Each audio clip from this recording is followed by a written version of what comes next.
Olha aí, dando prosseguimento ao vídeo anterior. Lembra do cilindro? Olha lá, estamos em termodinâmica vídeo 2, parte 2. No primeiro vídeo nós estudamos a formulinha de trabalho, apresentamos as três e estudamos a formulinha de trabalho. Agora nesse vídeo nós vamos estudar as outras duas formulinhas, para depois a gente aplicar isso. Então vamos lá. Lembrando, foca aqui no cilindro para a gente poder fazer uma revisão rápida. Se a gente fornece calor, isso aqui acontece o quê? Expansão, o sistema realiza trabalho sobre o meio. Se você comprime isso aqui, é o meio que realiza trabalho sobre o sistema. E aí você vai devolver calor, tá? Então, energia interna. A energia interna não se mede. O que se mede é a variação da energia interna. Então, isso aqui é importante. Na expansão, o trabalho é positivo. Na compressão, o trabalho é negativo. Na expansão, o sistema realiza trabalho sobre o meio. Na compressão, é o meio que realiza trabalho sobre o sistema. Beleza, corta para cá. Vamos agora estudar aquela formulinha, que não nos permite medir, tá? Mas não podemos calcular, não podemos medir, tá? Só que esta formulinha, o que mais nos interessa é a sua variação. Vocês vão entender por que no próximo vídeo. Ó, a variação dela é o que mais nos interessa, tá? Mas eu só coloquei aqui a energia interna, isso aqui é variação da energia interna, aqui é energia interna. Note que a energia interna, ela está diretamente ligada à variação de temperatura, diretamente ligada, tá? Isso é muito lógico, meus amigos, muito lógico, né? Se eu tenho no meu gás as moléculas bastante agitadas, a temperatura é alta, então a energia interna também é alta. Se eu tenho no meu gás as moléculas pouco agitadas, a temperatura é baixa, a energia interna é baixa, tá ok? Bom, então vamos lá, acabei de dar um spoiler. Se a temperatura aumenta, a energia interna aumenta, o ΔT vai ficar positivo. Por quê? Porque a temperatura final vai ser maior que a inicial. Então, se o ΔT é positivo, o ΔU é positivo. Então, vamos lá. Temperatura aumentou, ΔT positivo, porque a temperatura final é maior que a inicial. Temperatura aumentou, ΔT positivo. Olha o ΔT aqui. ΔT positivo. Isso é positivo sempre. Positivo sempre. ΔT positivo, ΔU positivo, é o que está aqui. Temperatura aumentou, ΔU positivo. Temperatura diminuiu, a energia interna diminui, o ΔT diminui, fica negativo, e o ΔU é negativo. Quando a temperatura diminui, a temperatura final é menor que a inicial, o ΔT vai ficar negativo, ΔT negativo, negativo aqui, vezes positivo, então menos vezes mais dá menos, o ΔU é negativo.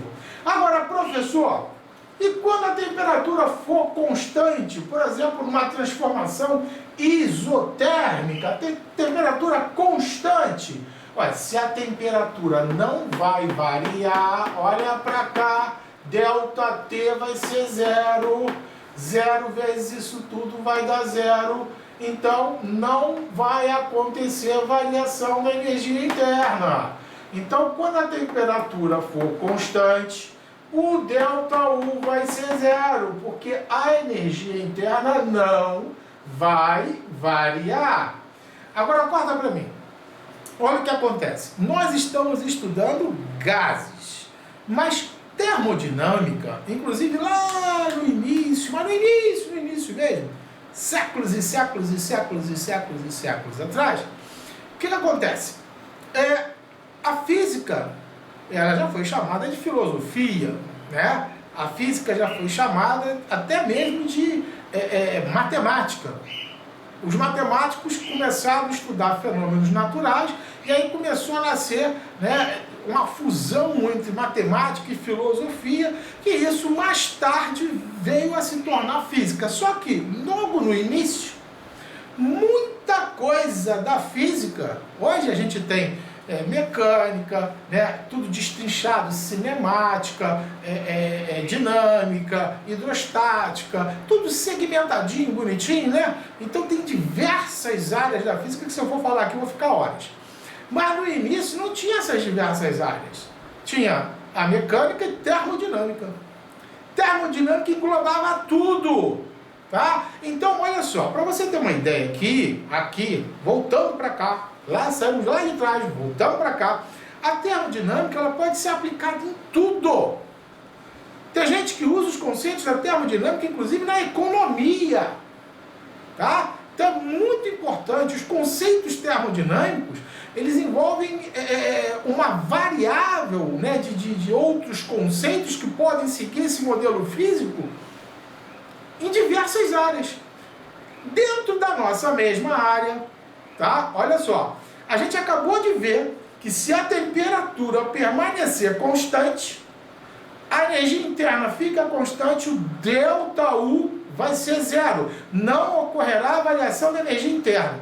Esquece o gás. Esquece o gás. Tá? Esquece o cilindro. Corta para cá.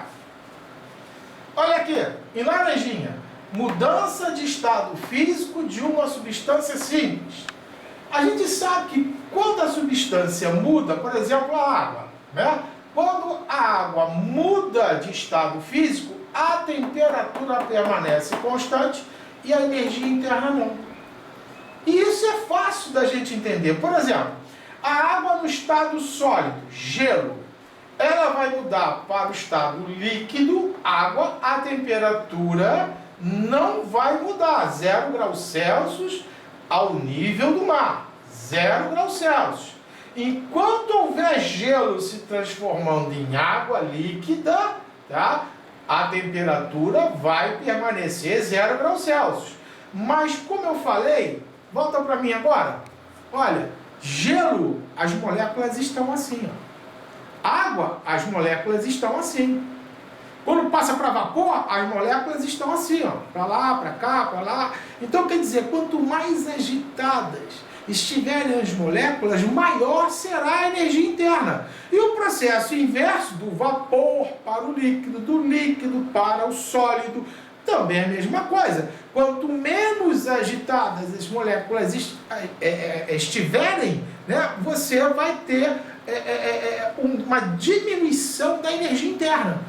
Então eu botei esse asterisco aqui, que isso já caiu muito em concurso. Levando em consideração que a temperatura permanece constante, a energia interna também, o ΔU é zero, o que podemos afirmar a respeito da energia interna da água, das moléculas de água, quando passam de gelo de sólido para líquido. Transformam de gelo para água, que é a água sólida, para a água líquida. Tá? O que acontece? A temperatura permanece constante. Se você for seguir essa linha de raciocínio, você vai dizer que a energia interna permanece constante. Mas isso aqui é para gases ideais. Nós estamos estudando, corta para cá, gases ideais. O nosso sistema aqui dentro tem um gás ideal. Quando a gente traz isso aqui para um caso da água e dentre de outros diversos casos, nós vamos aplicar a nossa exceção, que fica óbvia, a olhos nus, a gente consegue entender, né, que o estado físico sólido, a energia interna é menorzinha e o estado físico líquido, a energia interna é bem maior. Então, enquanto ocorre a mudança, a energia interna vai aumentando, embora a temperatura seja constante. Então, isso aqui funciona para gases. Dito isso, espero ter salvo a tua vida em diversos concursos, concursos top, que cobram isso do aluno, e essa observação nem sempre é passada em sala de aula. Uma vez que o professor está estudando gases, ele só vai falar de gases. Aí chega lá no concurso, não cai sobre gases. Ele aplica esse conhecimento, esse modelo físico, à água, por exemplo. E aí o aluno vai achar que a energia interna permanece constante e vai errar a questão. Tá? Então, fica a dica. Hashtag fica a dica aí do professor Rezende. Bom, a terceira formulinha, já estudamos lá em calorimetria. Tá? Você pode voltar lá no canal, tem lá na playlist de termologia, você tem o assunto calorimetria. Então, Q igual a MC delta T. Professor, esse calor não pode ser o latente? Claro que não. Corta para cá para o cilindro. Olha aqui. Eu tenho que transferir calor para cá, ou retirar calor daqui. Então tem que haver entre o meio e o sistema uma diferença de temperatura. Se não houver diferença de temperatura, eu não posso transferir ou retirar calor. Então esse calor aqui só pode ser, voltando, só pode ser do tipo calor sensível. MC delta θ que estava lá, e aqui vai ser delta T. Lembrando que a temperatura sempre em Kelvin, ok? Então, M é massa, C é calor específico, variação de temperatura.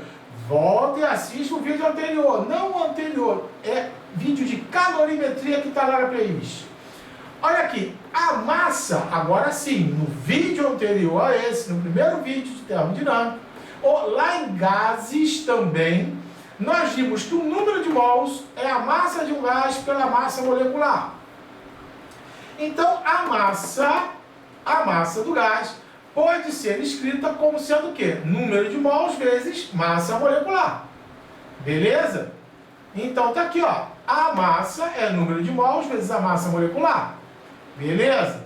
Então, essa eu vou substituir no lugar da massa, número de mols vezes a massa molecular. Repara que eu substituí aqui, ó. A massa saiu e entrou número de mols vezes a massa molecular. Professor, mas você deixou um espaço aqui? Sim.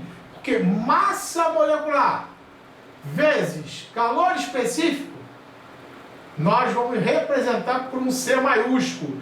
Ah, já sei, professor, é a capacidade térmica. Não, não é a capacidade térmica. A física tem tanta grandeza que falta letra.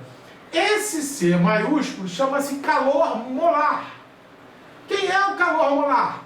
É a massa molecular vezes o calor específico. Não vamos confundir esse Czão, que é o calor molar, com a capacidade térmica que é Q sobre delta T.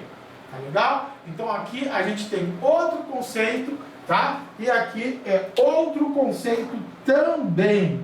Então esse Czão para nós vamos chamar de calor molar, ok? Bom, e agora, gente, eu quero dizer para vocês que esse Czão, eu posso trocar calor com gás numa transformação onde o volume do gás vai permanecer constante. Então eu vou botar um Vzinho aqui. Isso aqui não tem nada, não é uma grandeza. É só para lembrar esse Vzinho que está aqui. Ele vai lembrar você que essa transformação acontece a volume constante. Esse Pzinho que está aqui vai lembrar você que essa transformação acontece a pressão constante. Tá ok? Então, isso aqui, esse subíndice, não é nada que você tenha que calcular e colocar aqui. Tá? Isso aqui é só para você fazer uma leitura diferente. Sem nada, calor molar. Então, aqui é calor molar a volume constante. Esse V vai lembrar que na minha transformação o volume está permanecendo constante. Esse Pzinho vai me lembrar que a pressão é que vai estar permanecendo constante na minha transformação. E, magicamente, eu coloco aqui para vocês, como eu digo para vocês, não dá para a gente fazer demonstrações, a relação de Mayer. CP menos Czv, né? Czão, né? Czp menos Czv igual ao R, que é a constante universal dos gases perfeito. Então, calor molar, pressão constante, menos calor molar, volume constante, igual a constante universal dos gases perfeito. É bom que você saiba isso, tá? Porque a gente vai aprofundar em outras circunstâncias. Como eu já avisei a vocês, nós teremos aí uma plataforma com cursos bem mais aprofundados, com simulados, com mentoria, nós vamos ter muita coisa para oferecer a vocês na plataforma. E aí tudo isso será demonstrado e degustado com vocês, tá ok? Então, por agora, nesse vídeo nós estamos parando aqui, tá? E no coração para vocês e até o próximo vídeo, professor Rezende, RTK Concursos.